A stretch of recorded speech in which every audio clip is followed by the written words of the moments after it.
Welcome to the science career classes. एक बार फिर से आप सभी का स्वागत है एक बहुत ही ज़बरदस्त टॉपिक के साथ जिसका नाम है केमिकल फॉर्मूला मेकिंग, यानी रासायनिक सूत्र निर्माण। ठीक है, कुछ रासायनिक जो है आपको यौगिक दिए जाते हैं, यानी कॉम्पिटिटिव एग्जाम्स में जो है काफ़ी पूछा जाता है यहाँ से क्वेश्चन कि एक पर्टिकुलर आपको दे देगा कि हाँ ये जो है आप केमिकल कंपाउंड है आपका, इसका एक सूत्र बना दीजिए आप। ठीक है, इसका एक रासायनिक सूत्र बताइए। तो ये आज अपन डिस्कस करने जा रहे हैं रासायनिक यौगिक, उनके सूत्र और उनके जो है कुछ यौगिकों के अपन जो है साधारण नाम भी डिस्कस करेंगे, साधारण नाम पढ़ेंगे कि क्या उनका साधारण सिंपल नेम क्या होता है उसका। तो चलिए शुरू करते हैं।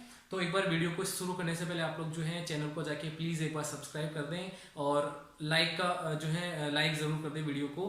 तो चलिए शुरू करते हैं। केमिकल फॉर्मूला मेकिंग, रासायनिक सूत्र निर्माण। ठीक है, तो ये सीखने से पहले कुछ ज़रूरी चीज़ें हैं वो अपन डिस्कस करेंगे। देखो कुछ आयन हैं। आयन क्या होते हैं कि तत्व जिन पे कुछ या फिर परमाणु जिन पे कुछ आवेश पाया जाता है। ठीक है ना, यानी प्लस या माइनस में कुछ आवेश पाया जाता है, उनको बोलते हैं आयन। क्या बोलते हैं? आयन। या इसको अपन सिंपली बोल सकते हैं कि चार्ज्ड पार्टिकल्स। ठीक है, यानी चार्ज्ड एटम्स भी बोल सकते हैं, चार्ज पार्टिकल, यानी परमाणु पे कुछ जो है आवेश पाया जाता है, उसी को अपन बोलते हैं क्या? आयन। तो कुछ यहाँ पे मैंने आयन लिखे हैं जो कि इसमें जो है फॉर्मूला मेकिंग में काफी ज्यादा हेल्प करेंगे आपकी। देखिए, मेटेलिक आयंस होते हैं, नॉन मेटेलिक आयंस होते हैं, यानी कुछ मेटल्स होती हैं जिनके आयन होते हैं, उनमें कुछ आवेश पाया जाता है। जैसे सोडियम जो है उसका प्रतीक क्या होता है? Na। ठीक है, सोडियम का सिंबल क्या होता है? Na।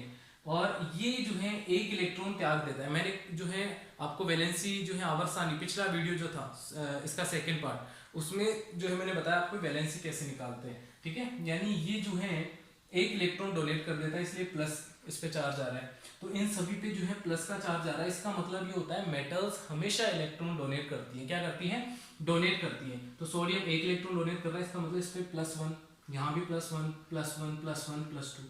ठीक है, यानी ये क्या कर रहे हैं, जितने भी +1 वाले हैं ये क्या कर रहे हैं? एक इलेक्ट्रॉन डोनेट कर रहे हैं। ठीक है, ये +1 है सभी में, ये एक इलेक्ट्रॉन डोनेट कर रहे हैं, किसी दूसरे परमाणु को इलेक्ट्रॉन दे रहे हैं।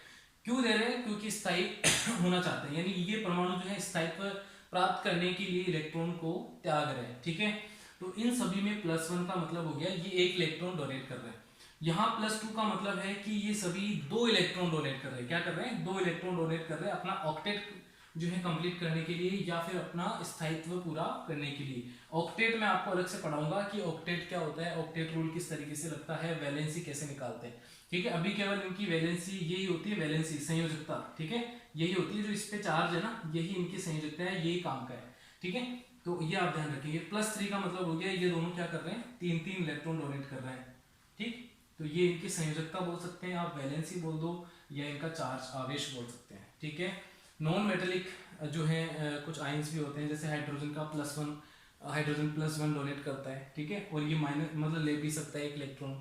माइनस तब आता है जब कोई परमाणु इलेक्ट्रॉन ग्रहण लेता है। तो ये सभी नॉन मेटल्स जो होती हैं, अधातुएं जो होती हैं, इनके जो आयंस होते हैं वो कैसे बनते हैं? क्योंकि ये क्या करती हैं, अपना अष्टक पूरा करने के लिए, स्थायित्व प्राप्त करने के लिए इलेक्ट्रॉन ले लेती हैं।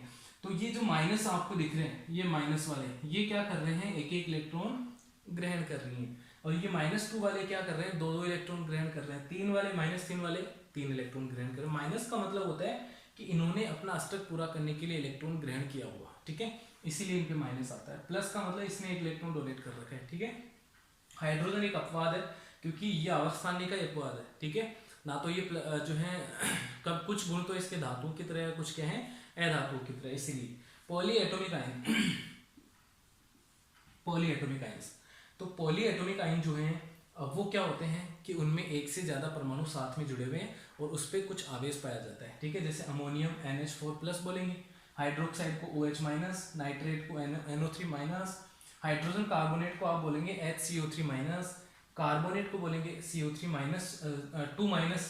ठीक है, या -2 कोई बात नहीं है।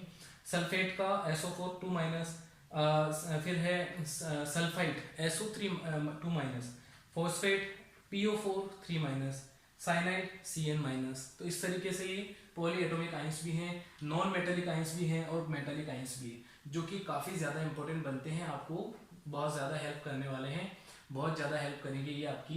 ठीक है। तो ना इनके हिंदी में नेम भी यही है बेटा, हिंदी में भी इनको ये बोलते हैं, ammonium hydroxide, nitrate, hydrogen carbonate, carbonate, sulphate, sulphide, phosphate, cyanide. Hindi में भी यही बोलते हैं इनको, hydrogen, hydride, chloride, bromide, iodide, ठीक है, ऑक्साइड, सल्फाइड, नाइट्राइड, सभी को इनको हिंदी में भी अपन ये बोलते हैं। जैसे सोडियम, पोटेशियम, सिल्वर वगैरह, ठीक है। और ये 1 क्यों लगाया मैंने यहाँ पे, क्योंकि ये कुछ ऐसे तत्व हैं जो एक से ज्यादा संयोजकता दिखाते हैं, ठीक है। जैसे कॉपर +1 में भी होता है और कॉपर जो है +2 में भी होता है, दोनों ध्यान रखनी है आपको। आयरन जो है वो +2 भी होता है और आयरन +3 में भी होता है, ये भी ध्यान रखेंगे आप लोग, ठीक है। तो इसको एक बार आप स्क्रीनशॉट ले लें इसका जरूर, ठीक। तो अब इसके कुछ एग्जाम्पल हैं, जैसे कि फर्स्ट एग्जाम्पल मैंने लिया है सोडियम हाइड्रोक्साइड, ठीक है। क्या लिया है, सोडियम हाइड्रोक्साइड। सोडियम हाइड्रोक्साइड जो है, इसमें आप जब फॉर्मूला बनाओगे, जब इसके आप रासायनिक सूत्र बनाओगे, किसी भी रासायनिक यौगिक के, किसी भी यौगिक का जब आप सूत्र बनाओगे, तो आप क्या करना है, आपको सबसे पहले प्रतीक लिख लो उनके, ठीक है। जैसे मैंने अभी लिखा था ना, सोडियम का प्रतीक क्या होता है, Na, हाइड्रोक्साइड का प्रतीक क्या होता है, OH। ऐसे आप इनके प्रतीक लिख लो अलग अलग दूर दूर, और फिर उनके जो ऊपर आवेश लिखा था अपन ने, ठीक है। जैसे कि OH पे मैंने लिखा था आपको इस तरीके से OH-, और सोडियम पे लिखा था Na+, ये होता है आवेश। ये कहाँ लिखना होता है, इसके नीचे लिखना होता है, इसके नीचे लिखना होता है। तो Na इसका जो है ना आवेश क्या था, प्लस, और ये प्लस का मतलब है यहाँ पे 1, ठीक है। प्लस का मतलब क्या है 1, और ये माइनस का मतलब है -1, ठीक है, ये -1। तो ये आपको जो है आवेश कहाँ लिख लेना है, यहाँ पे। प्लस और माइनस को लिखना नहीं है आपको, डायरेक्टली 1 और 1 दोनों के क्या है, उनकी वैलेंसी क्या है, उनके आवेश क्या है, 1 और 1। तो आप यहाँ लिख दोगे 1 और 1, और दोनों को क्या कर दो, इंटरचेंज, एक्सचेंज कर दो, ठीक है। यानी ये वाला आवेश तो हमेशा कहाँ लगता है, इस वाले पे, और ये वाला आवेश कहाँ लगाना होता है हमें, यहाँ पे, ठीक है। तो अब हम क्या करेंगे कि सोडियम और OH इन दोनों को साथ में लिख दो इस तरीके से, और इनके आवेश जो है, ये वाला आवेश कहाँ लग जाएगा, Na के, और ये वाला आवेश कहाँ लग जाएगा, OH के। तो Na1 और इस तरीके से बनेगा OH1। तो ये 1 का तो कोई सेंस नहीं होता, ठीक है ना, 1 लगाने का कोई सेंस नहीं होता, इसलिए जो है यहाँ से हम डायरेक्टली NaOH लिखते हैं, ठीक है। ये होता है सोडियम हाइड्रोक्साइड। आ गया समझ में। इसको बोलते हैं कास्टिक सोडा। साधारण नाम क्या होता है बेटा इसका, कास्टिक सोडा। ये ही पूछा जाता है, साधारण नाम ज्यादा पूछे जाते हैं। इसको बोलते हैं कास्टिक सोडा। क्या बोलते हैं, कास्टिक सोडा। सोडियम, फिर दूसरा एग्जांपल है sodium hydrogen carbonate. Sodium hydrogen carbonate, sodium hydrogen carbonate, इसी को बोलते हैं सोडियम बाइकार्बोनेट भी बोलते हैं। क्या बोलते हैं, सोडियम बाइकार्बोनेट भी बोलते हैं। अब इसका फॉर्मूला बनाने के लिए सोडियम, इसका प्रतीक लिख लो Na, ठीक है, और इनके आवेश जो है यहाँ पे लिख लो आवेश, वैलेंसी, ठीक है, वो लिख लो यहाँ पे इसके नीचे। तो सोडियम का प्रतीक Na, और हाइड्रोजन कार्बोनेट का प्रतीक मैंने अभी लिखवाया था आपको HCO3। क्या होता है, HCO3। इसका आवेश होता है 1। क्या होता है, 1, और इसका आवेश कितना होता है, 1। और दोनों को जो है, जब आप ये वाला चार्ज तो कहाँ लगाओगे, इसके, ये वाला चार्ज यहाँ लगाओगे, दोनों 1 ही है, तो कोई दिक्कत वाली बात नहीं है। तो यहाँ पे NaHCO3 फॉर्मूला बन जाएगा, और इसी को जो है एक साधारण नाम से जाना जाता है, बेकिंग सोडा या मीठा सोडा। क्या बोला जाता है इसको, बेकिंग सोडा, मीठा सोडा, खाने का सोडा, जो घर पे अवेलेबल होता है, जो आप इडली में डालते हो, वो क्या होता है, बेकिंग सोडा या मीठा सोडा, या इसको खाने का सोडा भी बोल सकते हैं अपन, ठीक है। तो आप ये जरूर नाम याद रखें, ये साधारण नाम बहुत पूछे जाते हैं, ठीक है। इसी को बोलते हैं बेकिंग सोडा। क्या बोलते हैं, बेकिंग सोडा, NaHCO3, ठीक है, ये होता है बेकिंग सोडा, मीठा सोडा। फिर है सोडियम क्लोराइड। सोडियम क्लोराइड जो है, अब सोडियम का प्रतीक होता है Na, ठीक है, और क्लोराइड का प्रतीक क्या होता है, Cl। दोनों के आवेश मैंने नीचे लिख दिए, और इन दोनों को एक्सचेंज कर दो, इंटरचेंज कर दो, ठीक है। तो NaCl क्या बन जाएगा, NaCl। इसको बोलते हैं साधारण नमक, जो हम सब्जी में डालते हैं, खाने में डालते हैं, वो होता है साधारण नमक। इसको टेबल सॉल्ट बोलते हैं। क्या बोलते हैं, टेबल सॉल्ट, ठीक है, साधारण नमक जो घर पे उपयोग में लिया जाता है, NaCl होता है। Sodium carbonate. सोडियम कार्बोनेट जो है वो होता है Na, मतलब इनके प्रतीक लिख लो, सोडियम का Na और कार्बोनेट का होता है CO3। इनके आवेश क्या होते हैं, सोडियम का 1 होता है, CO3 पे क्या होता है -2 होता है। मैंने लिखा था अभी थोड़ी देर पहले, स्लाइड जो है उसका स्क्रीनशॉट ले लेना। CO3 -2 क्या होता है, कार्बोनेट। क्या होता है, कार्बोनेट, या इसको आप -2- भी लिख सकते हैं, कोई दिक्कत नहीं है, 2-, ये होता है कार्बोनेट। तो ये 2- जो है ना, ये आवेश आपको नीचे लिखना है इस तरीके से। तो माइनस को हटा दो आप, और 2 लिख लो यहाँ पे। तो ये 2 कहाँ जाएगा, सोडियम के, क्योंकि ये वाली वैलेंसी कहाँ लगानी होती है, इसके ये वाला चार्ज कहाँ लगाना होता है, फर्स्ट वाले के। तो इस तरीके से ये दो कहाँ लग गया, देखो Na2 कहाँ लगेगा, Na2, और ये CO3 इस तरीके से आ जाएगा, क्योंकि 1 का तो कोई सेंस नहीं है, 1 इसको लगाओ तो भी कोई दिक्कत नहीं है।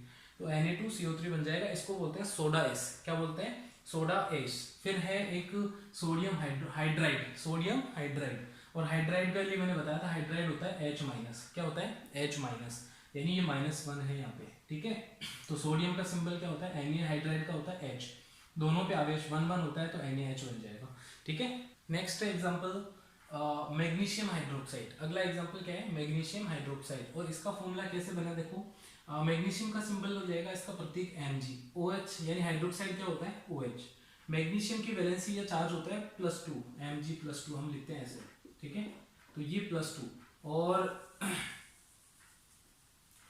ये +2, इसकी होती है -1, तो ये 1 तो कहाँ लगेगा, मैग्नीशियम के, और ये 2 कहाँ लगेगा, इस OH के। कैसे लगाएंगे, देखो मैग्नीशियम पे तो 1 लग जाएगा, इसका तो कोई सेंस नहीं है, 1 को तो आप हटा दो, ठीक है। बट जब ये 2 इस OH के लगेगा ना, तो ये क्या हो जाएगा, ये OH किस तरीके से बनेगा, इसके ब्रैकेट लग के फिर आप OH लिखोगे और इसके बाहर आप लिखोगे 2, बिकॉज ये 2 जो है ना इस ऑक्सीजन और हाइड्रोजन दोनों के लिए है, ठीक है। तो MgOH का होल ट्वाइस, इसको बोलते हैं मिल्क ऑफ मैग्नीशिया। क्या बोलते हैं, milk of magnesia. Most important question, common name, साधारण नाम, फेमस नाम है ये। मिल्क ऑफ मैग्नीशिया क्या होता है, MgOH का होल ट्वाइस, ठीक है।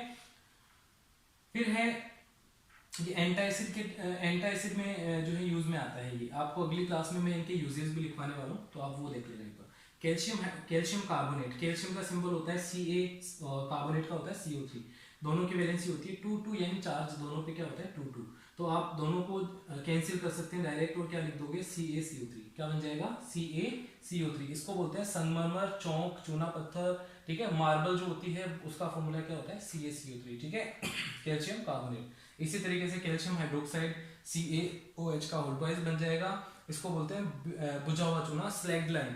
और CaO जो है ना, इसको बोलते हैं क्विक लाइम। क्या बोलते हैं, क्विक लाइम, ये आप ध्यान रखें, बिना बुझा हुआ चूना, CaO। तो ये है, और इसके ठीक है, कुछ और भी एग्जांपल हैं, इनको आप लोग नोट कर लें। मैग्नीशियम सल्फेट हो गया, MgSO4, हाइड्रोक्लोरिक अम्ल या hydrogen chloride HCl, sodium nitrate NaNO3, potassium nitrate KNO3, ammonium chloride NH4Cl, जिसको नौसाद्र भी बोलते हैं। ये एक उदर्वपातित पदार्थ है, ऊर्ध्वपातित पदार्थ, ठीक है। सब्लिमेटिंग मटेरियल है, यानी ये डायरेक्ट सॉलिड टू गैस में कन्वर्ट होता है, ठीक है। ये ऊर्ध्वपातन जब मैं पढ़ाऊंगा उस टाइम हम डिस्कस करेंगे। सल्फ्यूरिक एसिड, सल्फ्यूरिक अम्ल H2SO4, नाइट्रिक एसिड, नाइट्रिक अम्ल HNO3, ठीक है। H2SO4 HNO3 दोनों ध्यान रखें, बहुत इंपॉर्टेंट है। अगली क्लास में हम डिस्कस करेंगे इन्हीं कंपाउंड्स के यूजेस वगैरह, ठीक है। तो उसको भी एक बार जरूर देख लेना आप लोग। तो मिलते हैं अगली क्लास में, टेक केयर, बाय बाय।